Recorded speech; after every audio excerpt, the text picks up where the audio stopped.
Hey, hi, hello everyone, and welcome back to another episode of On the Couch with Penny, the podcast that celebrates the joys and the chaos of being a mom, a wife, and a teacher. And today I want to combine two aspects, actually, all three of the aspects the wife, the mom, and the teacher part. And this stems from a very important event that happened yesterday. I graduated it was my third qualification, and I graduated yesterday, and I'm very, very proud of myself. It felt really good to walk onto that stage and to hear my name. And this is a goal that I never really had for myself, but I'm happy I did it anyway. I am very blessed to say that I've always reached my goals. And the things that I never reached, it's probably not meant for me yet. And so when I enrolled for my PGCE, PGCE is a postgraduate certificate in education. This allows you to teach in South African schools and probably in the rest of the world as well.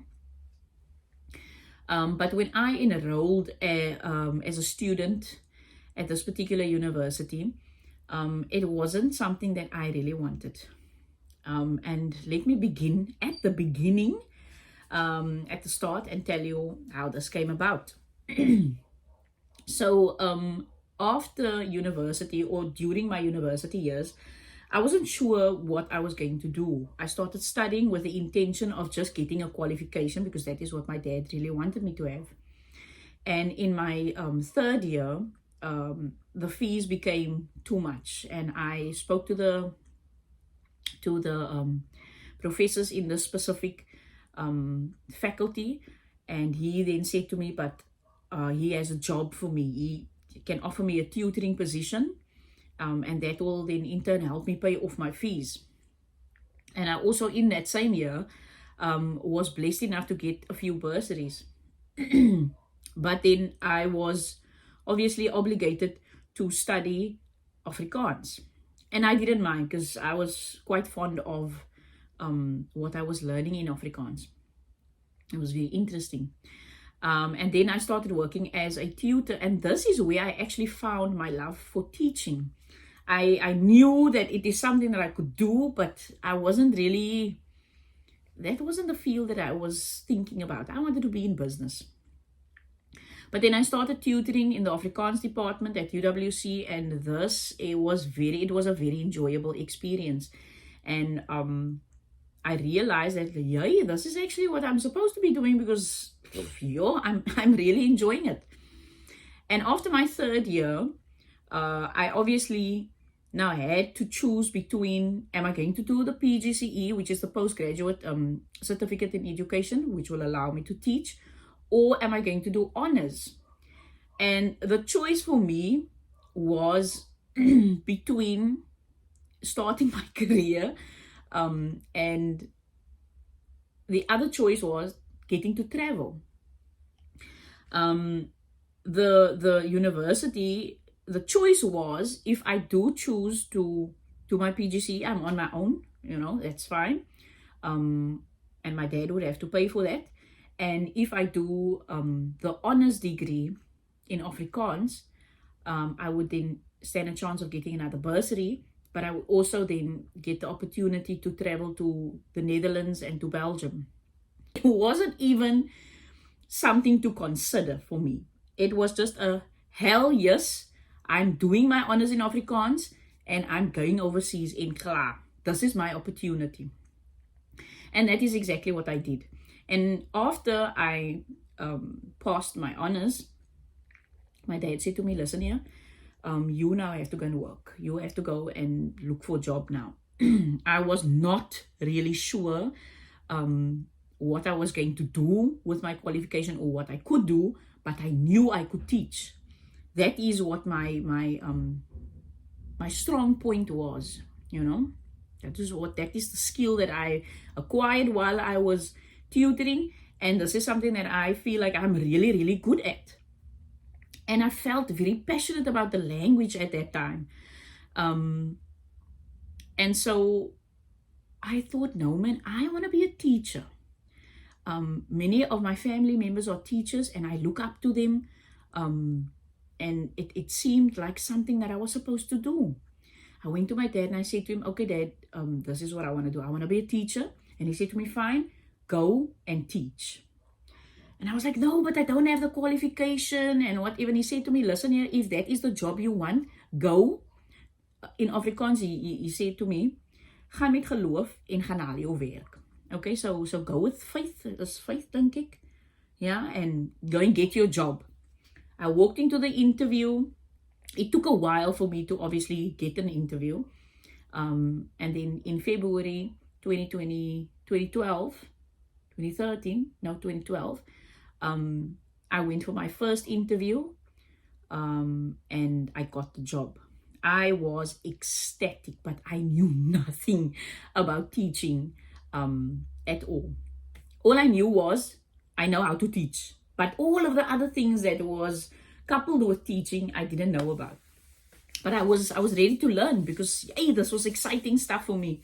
I was earning the bucks and I was doing what I like to do. I am getting the opportunity to dress up every day. And then I moved out of my parents' home and I was in teaching. Then I found myself that was a private school. And then I found myself the next day in a public school where the pay was better, the opportunities were better. There were training sessions, bigger classes, bigger challenges. Wow, that was like really... Yeah, the first year as a public school educator was the toughest year for me.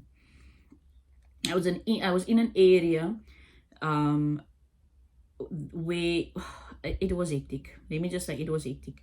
But that year shaped me. That year molded me into the teacher that I am today. It came with so many challenges. The list of challenges that I faced in that year alone was too much to mention. And it really doesn't matter anymore. But then after a few years, I moved over to Saudi. I worked there, and you guys know, if you listen to my previous podcast, you know that that is the year that really changed my life. The spiritual part of me in any way. And then I came back, went to a new school. No, I'm lying. I went back to the old school where I was before I went to Saudi. And then I got pregnant with my son. And after I had a few challenges there again, that is another podcast for another day. But anyway, another year that something happened to me that just made me so much stronger as a teacher and as a mom. But again, that is for another day. In 2019, in the beginning of 2019, I started at a new school again. And I was very happy with what I was doing. I was engaged. I was taking part in everything. I was really enjoying teaching.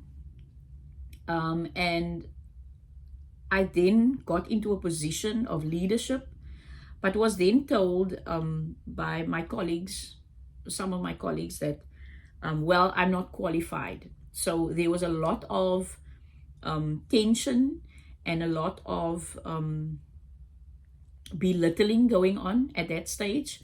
My years of experience was not taken into account. The fact that I was working with teachers that has 40 years experience, those are the people that really shaped me in my specific subject now.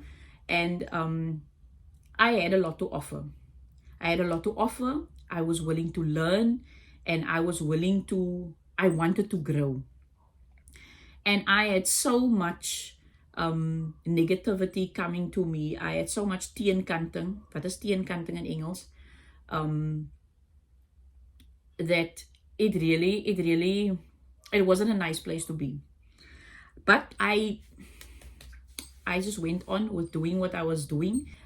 It was about the kids, and that's all that mattered to me. So I pushed on, I pushed through. The kids were motivating me. They knew exactly what was happening. Because they could see in my face, they could hear what others were saying. they would often come and tell me, you know what, I heard now, juffrou, this person said that and this person said that. And it was a very, very, not just humbling, but also a very distressing time in my career. And then while I was in this position, I felt I was doing a good job. But like I said, I got so much flack from my colleagues, and it was just ridiculous. It was ridiculous. It came to a point where I was accused of things that was, I don't even know what the word is. It was, how can you think this of me? How can I say so? Okay, it probably does happen in the workplace where people say they are the way, or they say that this is how I am, but they are actually achteraf, you know what I'm saying? They are not what they say they are. And I get that, but that was not me. I've never been the kind of person that goes behind people's backs and spread fake news of I don't engage in gossiping. Not in my adult life, really. Maybe that was me when I was younger, but in my adult life, I had too much to lose. And I knew that there was a thing like karma, and I was not going to test that goal. And so really, that year was a year that I became the champion for growth mindset at our school.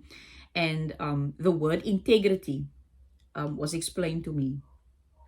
And then I was like, this is going to be my goal.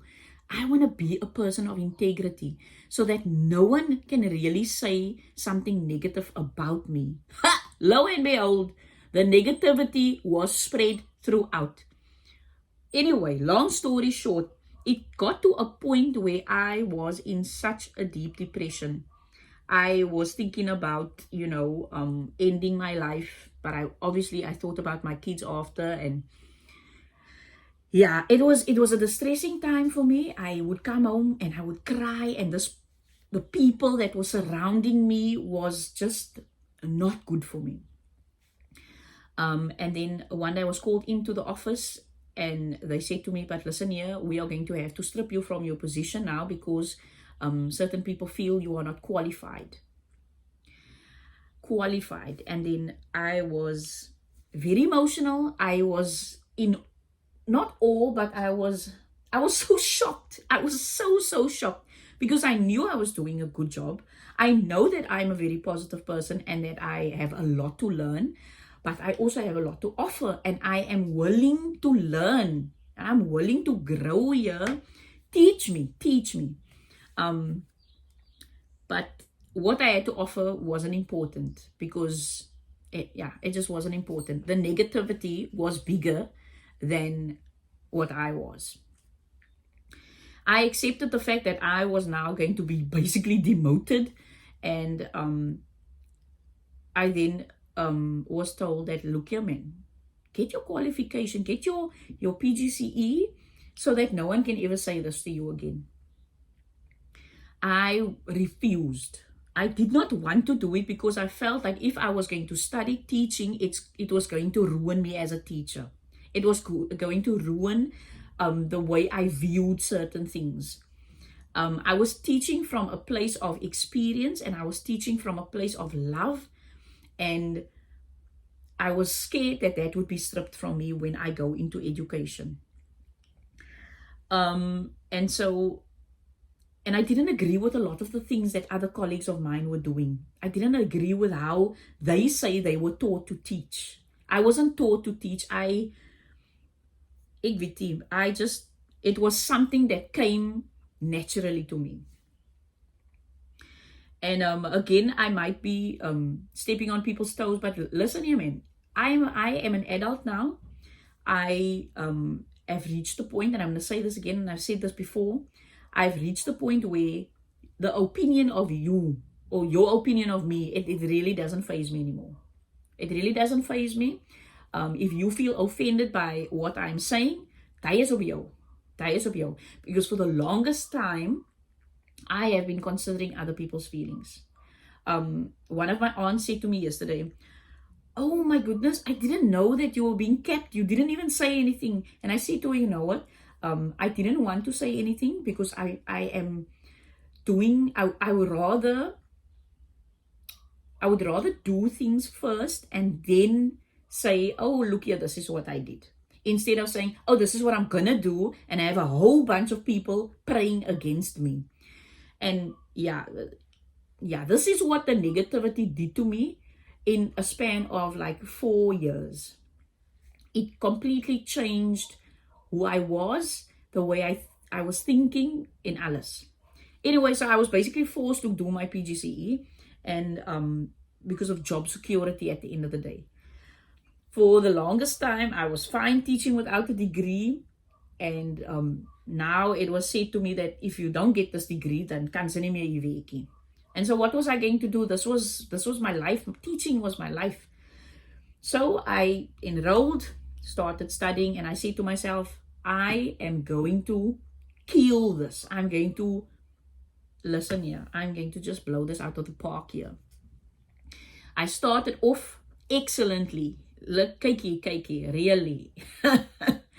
Yeah, anyway, I made mincemeat of all the subjects, you know. I was on top of my game. And then I fell pregnant again. And I was already in this. And I just decided, yeah, man, let's just do this, man.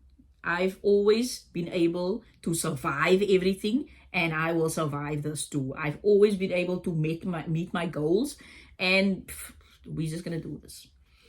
So I was pregnant. I'm 36 and I'm pregnant, and it's a surprise to everyone, you know, because we didn't plan on this happening because I was studying. And then I had my baby while I was studying. It was a C-section, and a lot of things happened. I changed to a new school again. A lot happened within like 2 years that while I was studying. And so walking onto the stage, I felt so victorious because now no one can say to me, listen here, you can't work here if you don't have this and that qualification. Mind you, this is my 3rd qualification. All right? I have an honors degree in the subject that I am teaching. But forever I was cross-questioned by teachers that they just started. And they would cross-question me. Nima, hoekom moet ek dit so doen? Vir wat moet ek nou dit doen? You know, they just, there was no respect. There was no respect. Because I did not have a teacher qualification. And I've been fine without it, but that really didn't matter. I produced results, but that didn't really matter. You know, I was teaching for 10 years already, for 8 years already, and my experience as a home language teacher, teaching grade 12, meant absolutely nothing.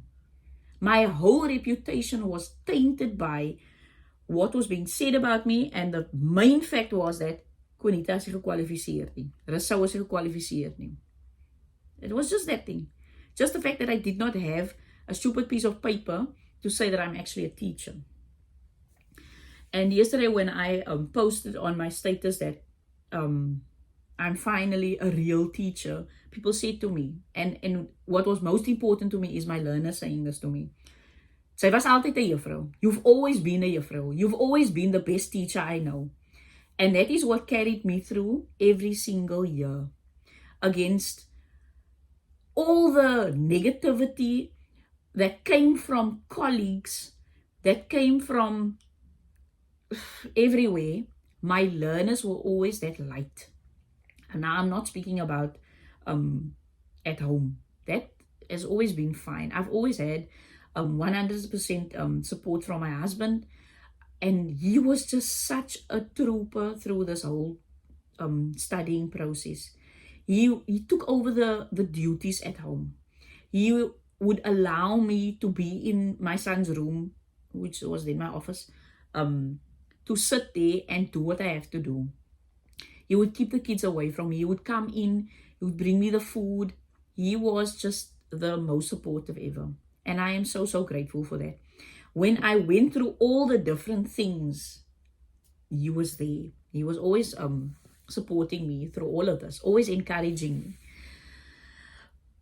Maar die negativiteit, the negativity that I experienced from my colleagues was, it was something else, really. I never thought that a positive person would experience so much negativity.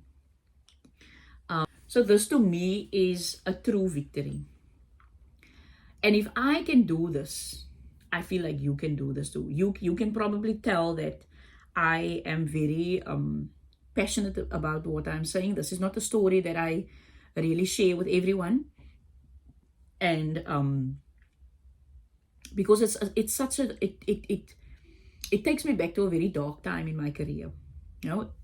It was, at that time, it was one of the highlights, but also one of the lowlights in my career. And it led me to where I am now, in an environment where I am feeling very positive most of the time, 99% of the time. The kids make me feel great. The colleagues of mine, that they are positive towards me. There's no feeling, there's no vibe of afgunstigheid, What is afgunstigheid in English? I don't know. You guys know afgunstigheid. I'll put it here so that you know what afgunstig means. And I'm realizing now that I'm saying a lot of ums. So I am grateful for where I am now. I do not have to deal with a lot of negativity. Like I said in my previous video, what I've experienced before alerts me to negativity very, very quickly, and I just move away from it immediately. But I want to say the following, man. You can take what you want from my story. What I want you to take is that there will always be negativity. There will be people that's going to put you down. People that you knew was gonna do it, and then also people surprisingly, kyk hier vir julle ook, julle doen ook nou die, and there will always be those kinds of people. But keeping in mind what your goal is and not losing who you are is quite important. When you go through certain things, it's really about growing. That is what this that low light, that is what it taught me. That yes, there must be experiences that will humble the hell out of you. There must be experiences of people saying things to you that you don't want to hear, and you are gonna take it, and you're going to allow it to affect you. But what needs to happen is that you need to take the positivity or the positive things from what has happened and turn it into something. No, you need to take the positive things and hold on to it, and whatever is negative, you need to turn it into something positive. Let me tell you what happened within that space of time. I've always been a good teacher, and I don't care what you think, whoever's listening, about what I'm saying right now. I've always been a good teacher, and I am overly confident about that. I've always had a great relationship with my learners and with my parents, and I am very, very happy for that. I love the fact that I can speak to a group of children that is supportive, that is respectful, that has my back. You know what I'm saying? But you're going to have people that's going to be, that's fine. We don't need them. So in this small space of time, I learned to be diligent. I was never really the type of person that would recheck something. If I marked, I was done. I put in the marks. Whatever daarna gebeur, well, I didn't really think about that. So I never really rechecked. I never really remoderated my stuff. I was just about teaching, being in class and teaching my kids, sharing my information, sharing my knowledge. And then something happened that made me aware of the fact that you need to check your stuff. You need to have your own back by checking your stuff. And so it made me a very organized teacher. It made me to be a very accurate, I wanted to be accurate in what I am doing, so that if someone comes back and say, Rousseau, what is happening here, I would be able to explain to them what is happening here. I don't want to be caught with my pants down again. That's what I said to my husband the other day.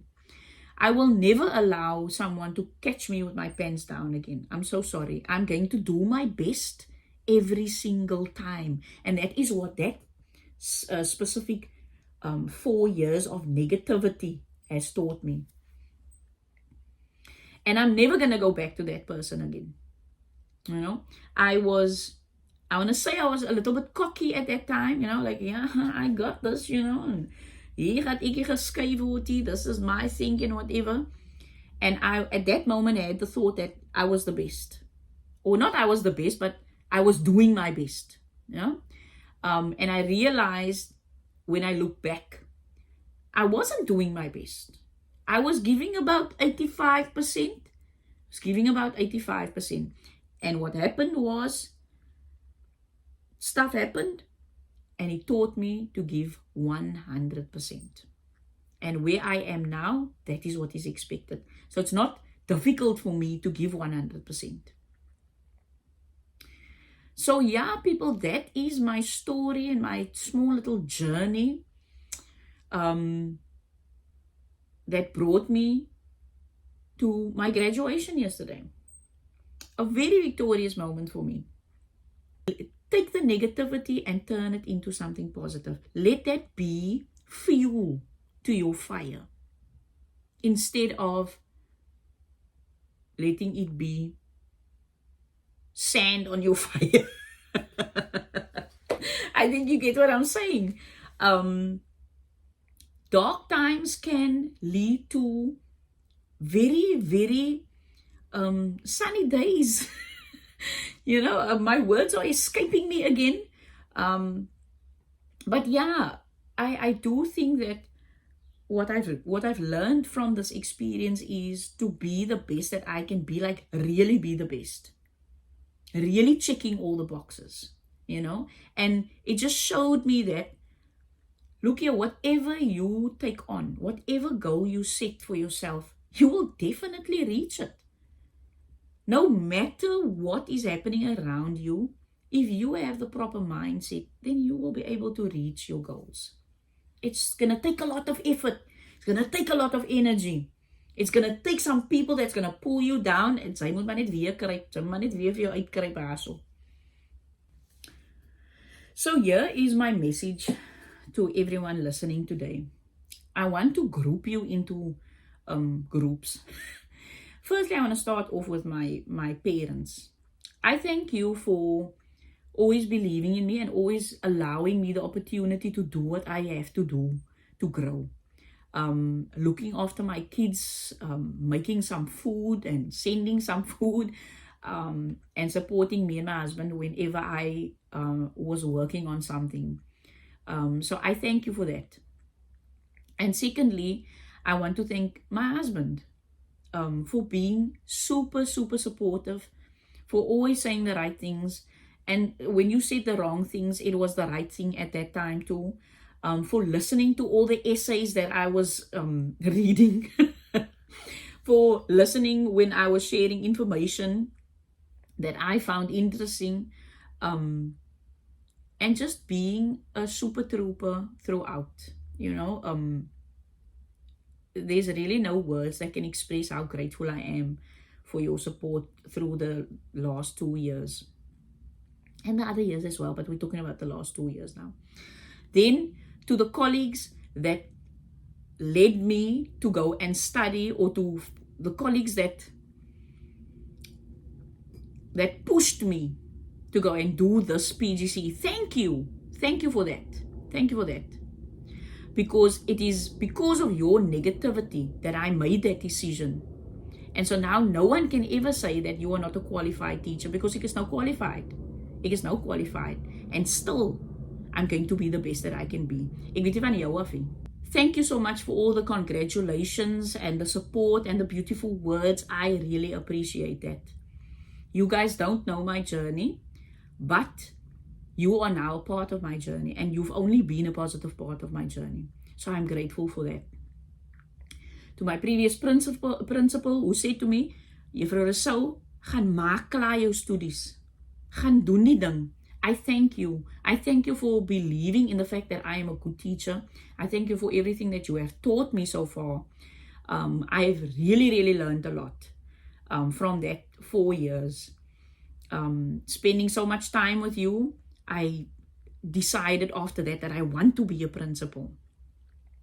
But not anymore now. I don't want to be a principal anymore. But at that time, that is what you made me aspire to do. So I'm grateful for that too. And then there's probably a lot of other people that I can really thank that gave me a word of motivation. And then to my learners, maar julle is net tops. I don't think that I would have made it through the last 12 years if I did not have the learners that I had. Starting from Shiloh Christian School, going over to Ocean View High School, going over to Saudi Military School, and then I went to Tuscany Glen, I went to Forest Heights, and now I'm at Apex. I love all of you guys equally. Julle is my, oh my goodness, I don't even have words. The type of support that I get from you. I said the other day, you guys make me feel like a celebrity. And again today, I was like, kids that I don't even teach, kids I don't even know, say to me, oh, congratulations, ma'am, congratulations. And that is something that I am so grateful for. But I'm going to make another podcast where I want to explain to you what my learners have taught me through the last 12 years of teaching. It sounds like I'm ending my teaching career. I might, but I don't know yet. That's another episode. But really, my learners have taught me so much. And the one thing that stands out for me right now is resilience. Because I'm always telling them, luister man, you can do it. You can do it. And then they reciprocate. They say to me, Juffrou, you can. You can do it. So I am grateful for all my learners. Reg deur from Shiloh to Ocean View, to Tuscany, to Saudi, to Forest Heights, and to Apex. All of the kids that has ever been in my class, I thank you for inspiring me to be better and to go for my goals. I'm grateful. Thank you for everyone that supported me through the last 2 years. I'm thankful to all my learners. I'm thankful for where I am today. I'm thankful for my journey. I'm not done teaching. I'm not done studying. I'm not done learning. I'm not done learning. I'm grateful. I'm grateful. I'm grateful. Thank you so much for watching. Thank you so much for tuning in. I will see you next time on another episode of On the Couch with Penny.